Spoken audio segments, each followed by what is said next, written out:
Hello everyone. आज मेरे पास आपके लिए एकदम खौफनाक कहानी है। एक पुराने रेडियो के बारे में जिसमें पिछले जमाने के राज छुपे थे। रेडी हो सुनने के लिए? चलो शुरू करते हैं। रवि को हमेशा से पुरानी चीजों का शौक था। सिक्के, घड़ियां, टाइपराइटर, कोई भी चीज जिसमें इतिहास हो, उसे देखते ही उसकी नजर ठहर जाती थी।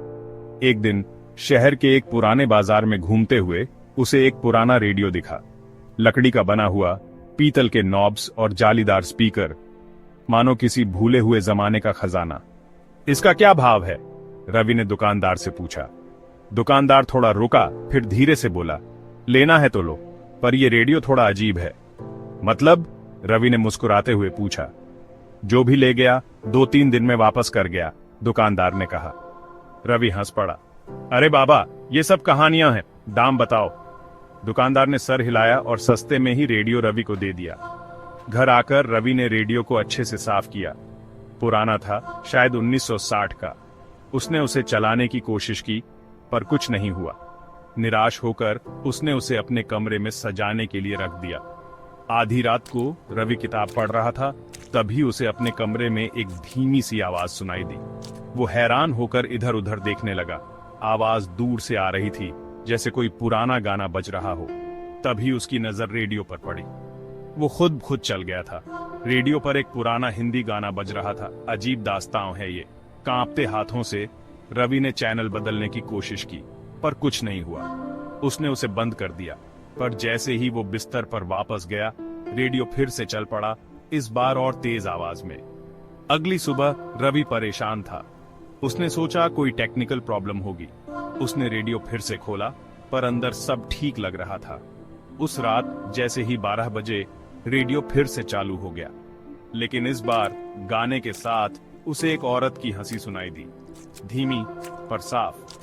कौन है वहां? रवि हकलाते हुए बोला। कोई जवाब नहीं आया। अचानक रेडियो से एक मधुर आवाज आई। आखिर तुमने मुझे सुन ही लिया। मैं तुम्हारा इंतजार कर रही थी। रवि की रूह कांप गई। तुम कौन हो? उसने कांपते हुए पूछा। आवाज ने जवाब दिया, इतने सालों बाद तुमने मुझे छुआ, भूल गए क्या? रवि उलझन में था। तभी उसकी नजर रेडियो के नीचे एक छोटे से बंद डिब्बे पर पड़ी।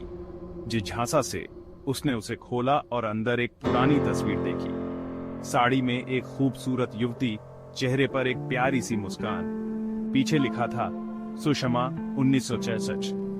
रवि को अपने दादाजी की कहानियां याद आ गईं।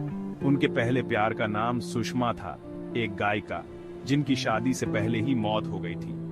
क्या ये वही सुषमा थी? क्या ये रेडियो कभी उनका था?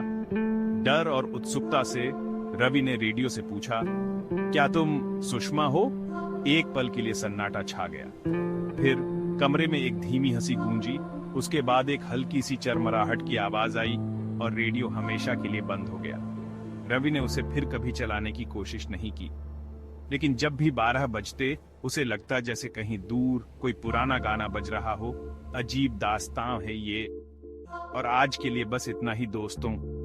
अगर आपको ये कहानी पसंद आई हो तो लाइक बटन दबाएं और ऐसी ही रहस्यमयी कहानियों के लिए सब्सक्राइब करें।